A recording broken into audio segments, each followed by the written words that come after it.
Hello, xin chào tất cả các bạn đã đến với kênh Nấu Ăn Ngon TV.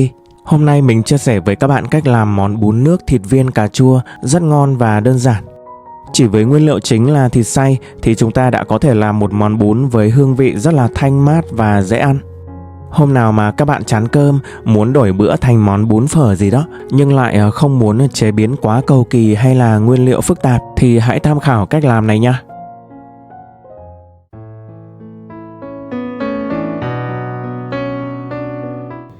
Mời các bạn tham khảo những nguyên liệu mình chuẩn bị cho món ăn này.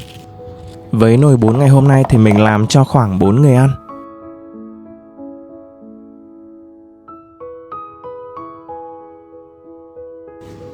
Đầu tiên thì mình sẽ ngâm nấm hương nhé. Vì cái phần nước ngâm nấm hương rất là thơm mình sẽ sử dụng, nên là cần phải rửa nấm hương trước khi ngâm để loại bỏ bớt bụi bẩn.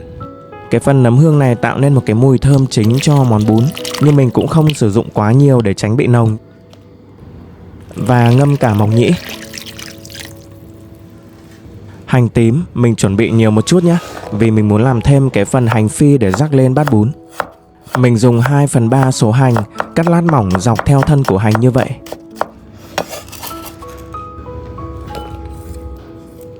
Phần còn lại thì mình bằm nhuyễn ra.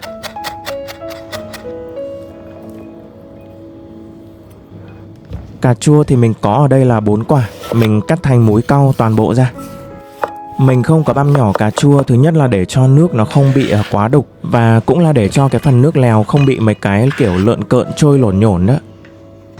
Phần rau để rắc lên trên bát bún thì nhà mình thường sử dụng là hành lá và ngò gai, hay còn gọi là mùi tàu. Hai nguyên liệu này thì mình sẽ thái thật là nhỏ ra.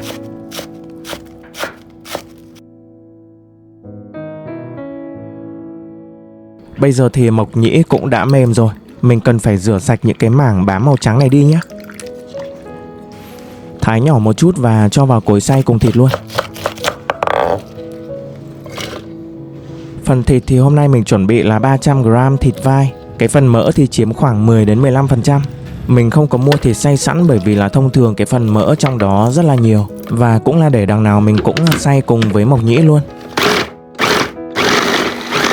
Mình thích xay nhuyễn nhuyễn một chút để cho cái viên mọc nó mịn hơn. Bây giờ mình cho cái phần hành tím băm vừa nãy vào. Nêm nhẹ gia vị vào đây là một chút nước mắm, một chút nước tương, một chút hạt nêm, và đặc biệt là tiêu xay cho thơm.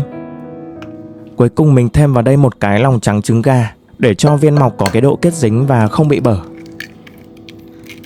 Cái lòng đỏ này một lát mình cũng có thể trần vào trong nước lèo, ăn như trứng trần ấy, cũng rất là ngon.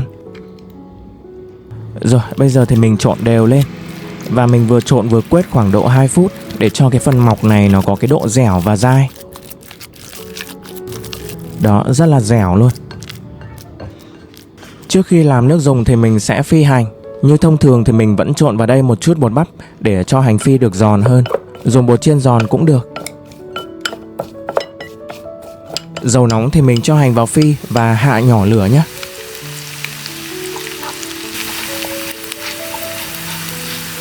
Hành chỉ ở vàng nhẹ thôi là các bạn cho ra ngoài luôn, để lâu là sẽ bị cháy.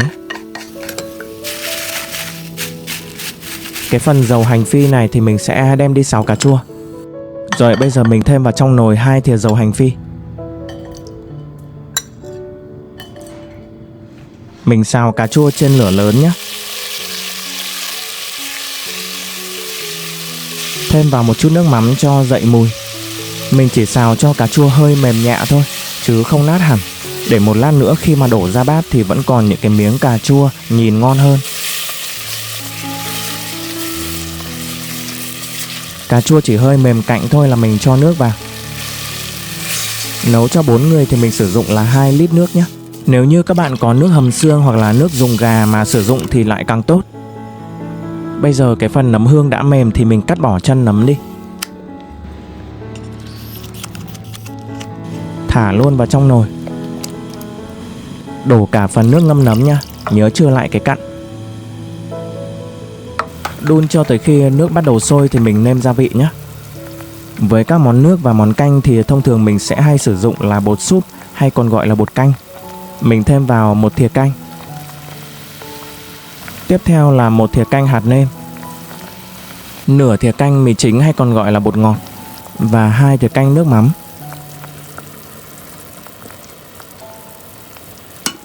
Và để cho cái vị nó dịu, mềm hơn mà không bị gắt thì mình thêm vào nửa thìa canh đường. Rồi, bây giờ thì mình sẽ nêm nếm lại xem là vừa miệng chưa nhé.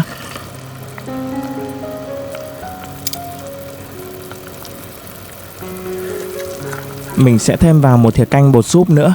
Nước lèo để ăn với bún thì nó cần phải đậm đà hơn những cái món canh mà chúng ta nấu hàng ngày, vì sợi bún vốn dĩ đã rất là nhạt. Nêm gia vị xong thì mình sẽ nặn từng viên thịt và cho vào nồi. Các bạn dùng tay vừa nặn vừa bóp cho cái viên thịt nó chặt một chút để không bị vữa ra khi mà thả vào nồi nước dùng. Thịt viên thì chín rất là nhanh. Mình chỉ cần đun khoảng 4 đến 5 phút là thịt đã chín rồi. Khi mà thịt đã xay ra rồi thì cái vị ngọt của thịt nó tiết ra cái nồi nước lèo, kết hợp với vị ngọt của nấm và cà chua, làm cho nước dùng có cái vị ngọt rất là thanh nhẹ mà không cần phải nước hầm xương nha. Mình nhặt bớt cái phần vỏ cà chua ra. Đó, vậy là nồi nước dùng đã xong rồi.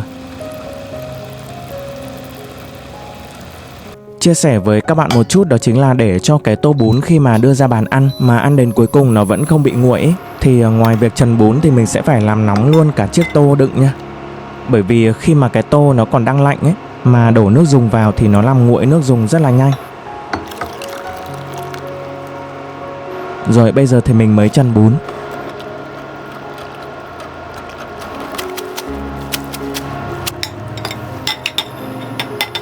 Chan nước dùng và các nguyên liệu vào. Vài viên thịt, một chút nấm, một chút cà chua. Cuối cùng thì rắc hành, ngò gai và hành phi lên. Vậy là mình đã chia sẻ xong cách làm món bún thịt viên cà chua. Với cách làm và nguyên liệu rất đơn giản, chúng ta đã có được một tô bún nóng hổi với hương vị ngọt thanh và đầy đủ chất dinh dưỡng. Để bổ sung thêm rau thì mình sẽ ăn kèm với một chút xà lách và rau thơm thái nhỏ. Khi ăn các bạn nhớ vắt một miếng chanh lên để cho hương vị thơm ngon hơn. Nếu ăn cơm nhiều ngày và muốn đổi món thì hãy thử theo cách này, nhà mình vẫn thường làm. Hoặc chúng ta có thể làm cho bữa sáng. Cảm ơn tất cả các bạn đã quan tâm theo dõi. Nếu thích thì hãy ủng hộ mình bằng cách like và đăng ký kênh. Tạm biệt và hẹn gặp lại các bạn ở những video tiếp theo.